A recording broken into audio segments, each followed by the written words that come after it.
Bueno, muy bien, bienvenidos a estas reflexiones cotidianas del Evangelio. Hoy del Evangelio de Mateo. Vamos a escuchar un fragmento de Mateo que dice así. Escuchemos con atención. Jesús dijo a sus discípulos: no piensen que vine para abolir la ley o los profetas. Yo no he venido a abolir, sino a dar cumplimiento. Les aseguro que no quedará ni una i ni una coma de la ley sin cumplirse antes que desaparezcan el cielo y la tierra. El que no cumpla el más pequeño de estos mandamientos y enseñe a los otros a hacer lo mismo, será considerado el menor en el reino de los cielos. En cambio, el que los cumpla y enseñe será considerado grande en el reino de los cielos. Palabra del Señor.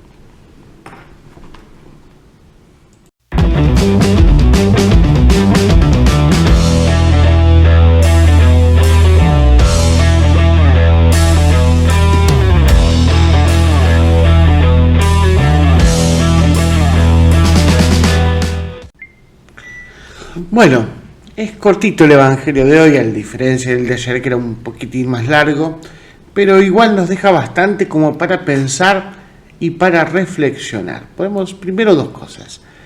Primero, esto que dice que no viene a cambiar ni la ley ni los profetas, sino a darle cumplimiento, que no cambiará ni una i ni una coma. Es muy gracioso. A mí siempre, cuando escuchaba esto, me llamaba la atención, ¿por qué la i? ¿No? El tema que dicen los que saben esto por ahí, algún biblista me lo puede explicar un poco mejor, pero en la escritura hebrea había como una pequeña i que se ponía como abajo, como si fuera una coma, una cosa así. No me acuerdo bien qué función tenía, pero digamos, estaban las letras y como una i abajo. Entonces era algo pequeñito dentro del texto, ¿no? Entonces por eso, ni una i ni una coma, ni lo más insignificante viene a sacar Jesús de la ley y los profetas. Y me lleva esta lectura inmediatamente al Evangelio de la Transfiguración, ¿no? Donde teníamos a Elías y a Moisés, a los dos juntos, ¿sí?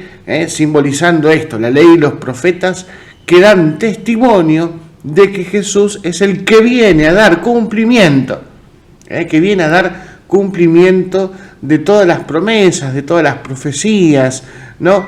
De todo lo que se anuncia en el Antiguo Testamento. Jesús es aquel que va a darle cumplimiento a todo eso que podemos ver en el Antiguo Testamento. Por eso, dentro del canon de las Sagradas Escrituras, seguimos todavía leyendo, escuchando, meditando el Antiguo Testamento. No lo hemos dejado de lado.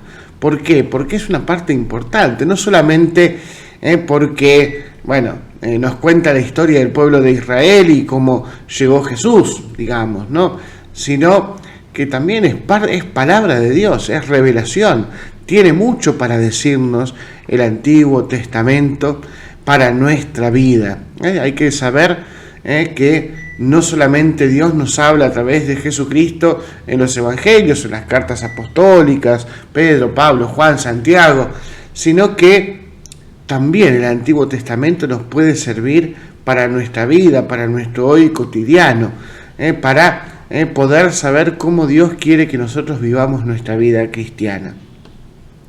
Entonces, tener en cuenta esto de del Antiguo Testamento como una referencia para nuestra vida.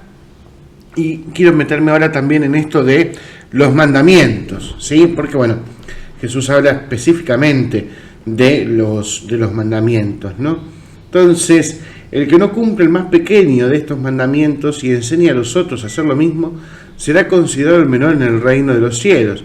El que los cumple y enseñe será el más grande, ¿no? Es decir, a veces nosotros tenemos que tener cierta humildad a la hora de acercarnos a los mandamientos. Miren, muchas veces me he encontrado con esta frasecita, ¿no? Que dice: esto todavía sigue siendo un pecado, esto todavía es una falta, todavía tengo que hacer esto, tengo que hacer aquello. Digamos, entra dentro de los mandamientos, dentro de la ley, el relativismo, ¿no?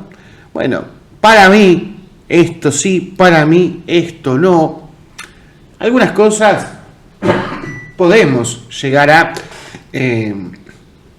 pensar o tienen alguna que otra cosa, digamos, donde puede ser un poco más ambiguo, pero hay otras que no, que la ley es clara, es concisa, ¿no? Y que es así y va a seguir siendo así siempre, ¿no? Entonces, tener cuidado de no caer en ese relativismo, ese individualismo de la ley, decir, bueno, esto para mí sí, para mí no, esto sí, no nos sirve para la vida espiritual, ¿no? Y aparte, tener cuidado cuando lo enseñamos también de esa manera, ¿no?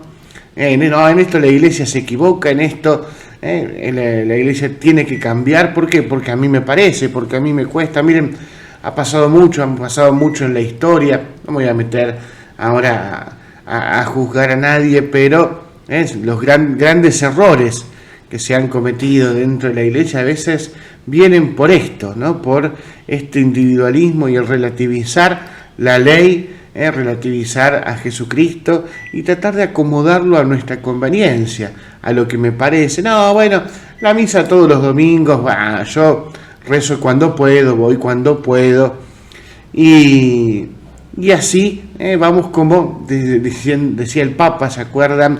En la Jornada Mundial de la Juventud en Brasil, no licuemos nuestra fe, porque ahí caemos en esto, ir licuando y decir, bueno, esto no es tanto así, y vamos teniendo una fe, me animaría a decir un poco más mediocre y por ahí no tan comprometida, y haciendo simplemente lo que me gusta o lo que no me cuesta tanto. Y entonces uno se pone a pensar, bueno, la vida no es fácil. Hay muchas cosas que nos cuestan. No a todo el mundo le gusta levantarse temprano, no a todo el mundo le gusta salir a trabajar, hacer compras, cocinar. Son cosas que a veces nos cuestan un poco más. Bueno, en la fe pasa exactamente lo mismo. No siempre todo tiene que ser lo que me causa placer, lo que me gusta, lo que me resulta fácil. Eso lo tenemos que hacer y con mayor intensidad, ya que nos resulta fácil, pero no tener esa... es decir, bueno, como me cuesta, no lo hago, ¿no? O empezar a relativizarlo, a decir, no, bueno, por ahí no es tan así, entonces calmo mi conciencia y voy desfigurando lo que Jesús nos está pidiendo. Por eso, qué lindo poder en esta Cuaresma acercarnos más a lo que Jesús nos pide, lo que Dios nos pide a través de su palabra, tanto Antiguo como Nuevo Testamento, y formar rectamente nuestra conciencia, sin caer en que todo, digamos, está mal, ¿no? Por supuesto, pero ir hacia la verdad, que la verdad no es relativa, la verdad es una sola, que es Jesucristo. Que Dios te bendiga y Nuestra Señora de la Merced te acompañen siempre.